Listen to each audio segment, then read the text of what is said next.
Hey guys, मैं धीरज कुमार। तो guys, हम लोग देख रहे थे 3 का आई और उसमें सवाल नंबर हम लोग 12 को देख रहे थे। तो किसी कारण बस वीडियो हमारा बंद हो गया था। तो चलिए हम सवाल नंबर 12 को समझते हैं। और मैंने कहा सवाल नंबर 12 में ये कहा जा रहा है कि त्रिभुज ए बी सी में कोण सी बराबर 3 कोण बी और बराबर 2 कोण ए और कोण बी, ये चीज़ ब्रैकेट में है। और इसके बाद इसमें यह कहा गया कि तीनों कोणों यानी त्रिभुज के तीनों कोणों का हमें मान याद करना है। तो गाइज यहाँ से हम सबसे पहले करेंगे क्या, मान लीजिए हमारे पास एक त्रिभुज है, ये रहा आपका त्रिभुज। और इस त्रिभुज में कोण जो यहाँ से शीर्ष ए और शीर्ष बी और शीर्ष ये सी बना जा रहा है। ये कहा जा रहा है तीनों शीर्षों का हमें मान याद करना है, यानी कोण ए का मान क्या होगा और कोण बी का मान क्या होगा और कोण सी का मान क्या होगा। तो यहाँ कोण ए का सबसे पहले यानी कोण ए का स्थान पर मैं क्या लिख सकता हूँ, कोण बी के स्थान पर कोण सी का मान। यहाँ से मैं तीनों से ज्ञात करूँगा। और इसके बाद हम ये जानते हैं एक नियमानुसार कि त्रिभुज जो होता है, कोई भी त्रिभुज हो, तो त्रिभुज तो निम्नलिखित प्रकार के होते हैं। त्रिभुज कई प्रकार के होते हैं, लेकिन ये रूल होता है कि त्रिभुज के तीनों अंतःकोणों का जो योग होता है, अंतःकोण यानी अंदर का, ये जो अंदर का कोण बना जा रहा है, अंतःकोणों का जो योग होता है वो 180 अंश के बराबर होता है। तो मैं ये लिख सकता हूँ कि हमारा जो कोण ए और धन कोण बी और धन कोण सी होता है वो किसके बराबर होता है, तो 180 अंश के बराबर होता है। ये चीज़ आप सबको क्लास 9th में ही मिला होगा, पाठ 7 में आप लोगों ने वहाँ निगमन भी किया होगा।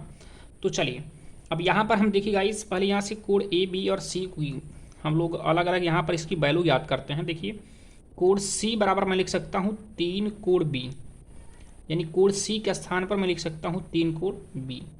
इसके बाद देखिए यहाँ से 3 कोण बी बराबर लिखा है 2 कोण ए धन कोण बी।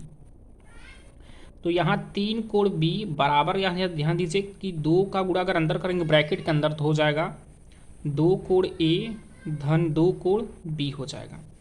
और ये 3 कोण बी को मैं इस तरफ ही छोड़ता हूँ, ये आपका 2 कोण है, इस तरफ आएगा तो -2 कोण आपका बी हो जाएगा और बराबर यहाँ बचेगा 2 कोण केवल ए बचेगा, ये चीज़। अब 3 कोण बी में से अगर हम 2 कोण बी घटाएंगे तो हमारा 1 कोण बी बचेगा, यानी कोण बी बचेगा बराबर यहाँ से होगा आपका क्या, 2 कोण ए। मैं यहाँ से ये भी लिख सकता हूँ, कोण बी के स्थान पर मैं लिख सकता हूँ क्या, कोण बी बराबर 2 कोण ए लिख सकते हैं। इसके बाद अगर कोण ए का मान ज्ञात करना चाहते हैं तो ये चीज़ पक्षांतर कर दीजिए, तो कोण बी बटा 2 बराबर कोण ए हो जाएगा। और यहाँ कोण ए के स्थान पर मैं कोण बी बाई 2 लिख सकता हूँ। तो हमें यहाँ से अलग ए बी और सी का मान ज्ञात हो चुका है, तो हम इस फार्मूले में रखेंगे। फार्मूला हमारा ये होता है कि त्रिभुज के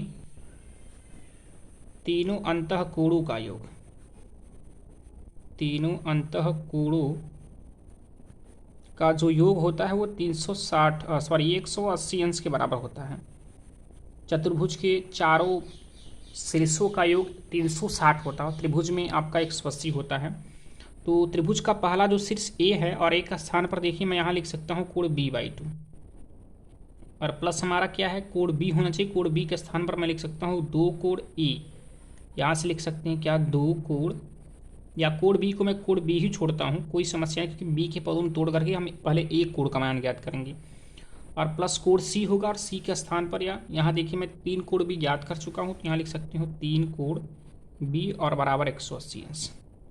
यहाँ पर गाइस तीनों को बी के पदों में लिखा गया, जिससे आपका कोण पहले बी का मान ज्ञात कर लेते हैं। तो देखिए यहाँ पर बटे हम पहले करते क्या है, कोण बी बटे 2 जो लिखा जा रहा है वैसे लिखते हैं। और 3 कोण बी को अगर एक कोण बी से जोड़ेंगे तो हमारा 4 कोण बी और बराबर 180 हो जाएगा। और यहाँ बटे 1 कर लेते हैं, 2 और 1 का एलसीएम 2 होगा और यहाँ से 2 कट जाएगा, आपका कोण बी बचेगा। और प्लस 1 का हम इसमें करेंगे तो 2 1 का 2 और यहाँ इसका गुणा करेंगे तो 4 दूनी 8, कोण बी बराबर 180 हो जाएगा। और बटे यहाँ 1 कर सकते हैं। 8 कोण बी को अगर एक कोण बी जोड़ेंगे तो 9 कोण बी हो जाएगा और बटे आपका ये 2 बराबर 180 हो जाएगा। और बटे 1, देखिए 9 1 का 9 और 9 दूनी 18, ये हमको 20 मिल चुका है। तो 2 का गुणा अगर हम इस तिर्यक में करेंगे, इसमें करेंगे तो 2 का गुणा 20 में करेंगे तो 20 दूना 40 और 1 का गुणा कोण बी में करेंगे तो हो जाएगा कोण बी बराबर 20 दूना 40। तो हमें यहाँ कोण बी की जो वैल्यू है वो मिल चुकी है कितना, 40। अगर कोण बी का मान हमको 40 मिल चुका है तो हम यहाँ से कोण ए और सी का भी मान याद कर सकते हैं। तो जैसा कि हम कोण सी बराबर लिख सकते हैं 3 कोण बी, तो हम कोण सी का मान ज्ञात करना चाहते हैं तो 3 गुणे कोण बी का स्थान पर 40 लिख सकते हैं। तो गुणा करने पर हो जाएगा 4 3 12 जो कि 120 अंश कोड सी का जो मान मिला है वो कितना मिल चुका है 120 अंश। अब ऐसे ही आप कोड ए का भी मान ज्ञात कर सकते हैं, जो कि ए का स्थान पर देखिए यहाँ पर लिख सकते हैं कोड ए बराबर लिख सकते हैं क्या, कोड बी बटा 2। तो कोड ए बराबर बी के स्थान पर 40 आप ज्ञात कर चुके हैं, 40 बटा 2 और यहाँ से 20 दूना 40, तो कोड जो ए होगा उसका मान हमको 20 मिलेगा।